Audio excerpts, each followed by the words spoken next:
महाकुंभ का समापन हो गया है। महाकुंभ में कई बार अव्यवस्थाओं के आरोप लगे।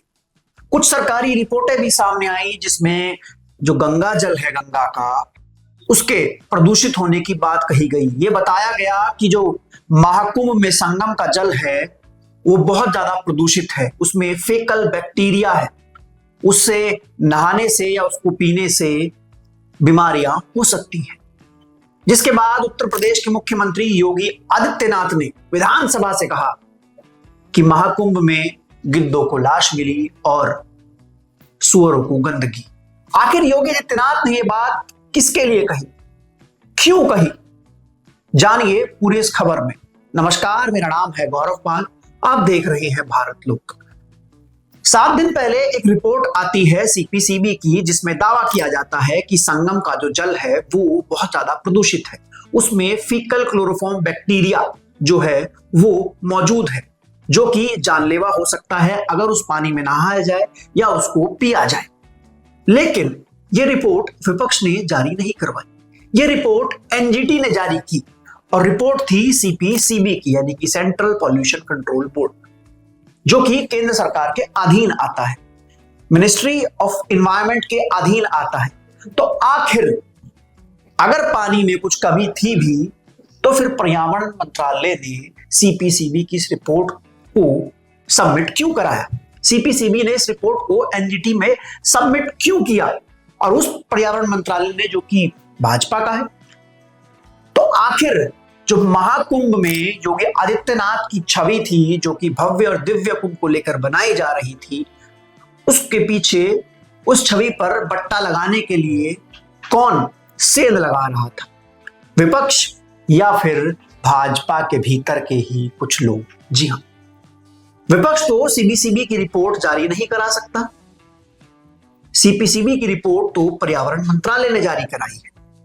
मैं आपको बता दूं कि पर्यावरण मंत्रालय के अधीन आता है सेंट्रल पॉल्यूशन कंट्रोल बोर्ड, जिसने 13 जनवरी से लेकर 4 फरवरी के बीच महाकुंभ में गंगा जल के सैंपल लिए और फिर उसकी एक रिपोर्ट जो है वो कुंभ के बीचों बीच जारी कर दी, जिसकी वजह से चारों तरफ त्राहिमाम मच गया।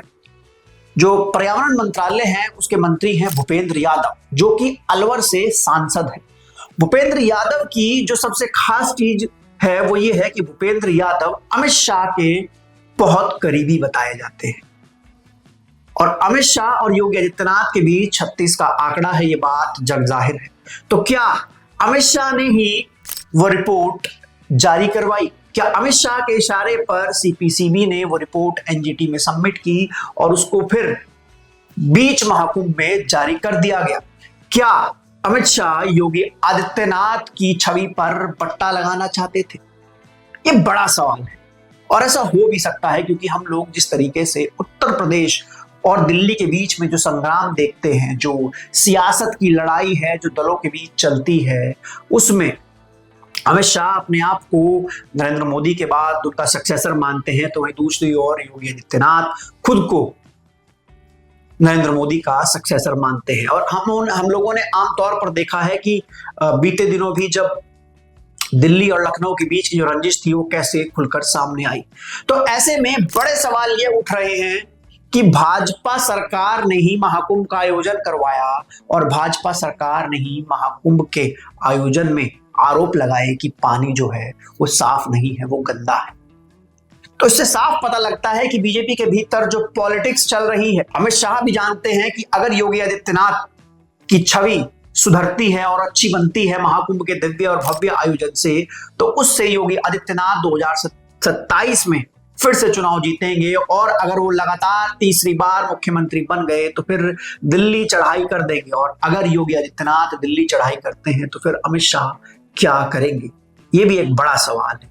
तो ऐसे में हो सकता है कि पर्यावरण मंत्रालय और भूपेंद्र यादव के द्वारा वो रिपोर्ट जारी कराई गई हो, ताकि महाकुंभ के आयोजन से जो छवि बन रही है उसको खराब किया जा सके, योगी आदित्यनाथ की छवि को धूमिल किया जा सके। योगी आदित्यनाथ ने विधानसभा में कहा कि गिद्धों को लाश मिली, सुअरों को गंदगी। तो वो सुअर किसको कह रहे थे? ये बड़ा सवाल है, क्योंकि वो रिपोर्ट तो अखिलेश यादव या राहुल गांधी या मल्लिकार्जुन खड़गे या किसी और ने लीक नहीं कराई थी। वो रिपोर्ट तो जो पटल पर रखी गई एनजीटी के सामने, उसको कुंभ के बाद भी रखा जा सकता था। ऐसा भी हो सकता था कि भाई बीजेपी जो है वो महाकुंभ का आयोजन करा रही है, बीजेपी की सरकार, तो ऐसे में उस रिपोर्ट को दबा दिया जाता, लेकिन उस रिपोर्ट को नहीं दबाया गया, उस रिपोर्ट को पेश कर दिया गया, जिसके बाद योगी आदित्यनाथ ने उस रिपोर्ट पर कई सवाल उठाए और कहा कि सब बेकार है, सब फर्जी है, हम लोग मानकों को तय कर रहे हैं और पानी जो है गंगा का, संगम का, वो आचमन के लायक है।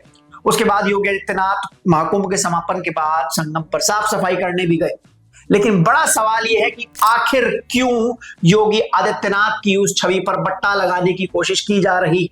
अगर ऐसा है तो साफ पता चलता है कि भाजपा के भीतर जो अंदरूनी कलह चल रही है योगी और शाह की, ये रिपोर्ट उसी का नतीजा है। शाह नहीं चाहते कि योगी जो है वो मोदी की जगह लगे और योगी नहीं चाहते कि शाह जो है वो मोदी की जगह ले। तो पूरा खेल जगह लेने का है और ऐसे में अगर योगी आदित्यनाथ अपनी छवि महाकुंभ के आयोजन से एक हिंदुत्व वाली छवि बना ले जाते हैं तो फिर आगे 2029 के चुनाव में अमित शाह को बड़ी दिक्कत का सामना करना पड़ सकता है। और यही वो कारण है कि वो रिपोर्ट लीक कराई गई, वो रिपोर्ट लाई गई। आमतौर पर हम लोगों ने देखा है कि जो लोग दिल्ली के खास होते हैं उनकी लखनऊ से नहीं बनती और जो लखनऊ के खास होते हैं उनकी दिल्ली से नहीं बनती। 2024 के चुनाव में भी साफ तौर पर जब राजपूत और ठाकुर समाज के लोगों को टिकट कम दिए गए तो बताया जाता है कि योगी आदित्यनाथ नाराज थे, उन्होंने अपने समाज में इशारा कर दिया और भाजपा जो 400 पार का सपना देख रही थी वो बहुमत के आंकड़े तक नहीं पहुंच पाई। तो खेल पूरा राजनीति का है। ये रिपोर्ट तो महज सिर्फ एक जरिया था ताकि सीएम योगी की छवि को डेंट पहुंचाया जा सके, और डेंट पहुंचाने वाले भी कौन थे? डेंट पहुंचाने वाले भी अपने ही थे, क्योंकि जो वर्ड्स ऑफ एक्सचेंज हुए, जो जवाब योगी आदित्यनाथ ने दिया उसका जवाब केंद्र की ओर से नहीं आया। अब भूपेंद्र यादव जो कि पर्यावरण मंत्रालय के मंत्री हैं, वो कई चुनाव में कई राज्यों के प्रभारी रह चुके हैं जिस समय अमित शाह बीजेपी के राष्ट्रीय अध्यक्ष हुआ करते थे। वो डायरेक्ट बातचीत उनके अमित शाह के साथ है। अमित शाह ने जब अलवर में उनके लिए प्रचार किया था तो बहुत जोर लगाया था कि वो चुनाव जीतकर आए, और भूपेंद्र यादव चुनाव जीतकर आए। तो जाहिर सी बात है कहीं ना कहीं योगी आदित्यनाथ के खिलाफ एक बड़ा खेल हो रहा है। अब देखना यह है कि 2027 से पहले क्या योगी आदित्यनाथ को सेंटर में लिया जाता है, क्या यूपी, क्योंकि यूपी जीत कर आना, 403 सीट जीत कर आना अपने आप एक ऑटोमेटिक इमेज प्रोजेक्ट होती है केंद्र के लिए। तो ऐसे में अगर 403 विधानसभा वाले राज्य से योगी आदित्यनाथ फिर सीएम बनकर जाते हैं तो फिर क्या होगा? जाहिर सी बात है योगी जो होंगे वो प्रधानमंत्री पद के प्रबल दावेदार हो जाएंगे, क्योंकि अमित शाह की वो छवि हिंदुत्व वाली नहीं है। अमित शाह की छवि तोड़ जोड़ चाणक्य वाली छवि है, लेकिन जो छवि योगी आदित्यनाथ की है वो हिंदुत्व की छवि है। वो छवि जनमानस में बस चुकी है और उस चीज को लेकर लगातार भी काम किया जा रहा है। योगी आदित्यनाथ को हिंदुत्व वाली चेहरा बनाकर पेश किया जा रहा है, हिंदुत्व का मॉडल बनाकर पेश किया जा रहा है, महाकुंभ का सफल आयोजन कराने वाला एक बड़ा नेता बनाकर पेश किया जा रहा है। तो ऐसे में कहीं ना कहीं अमित शाह की छवि जो है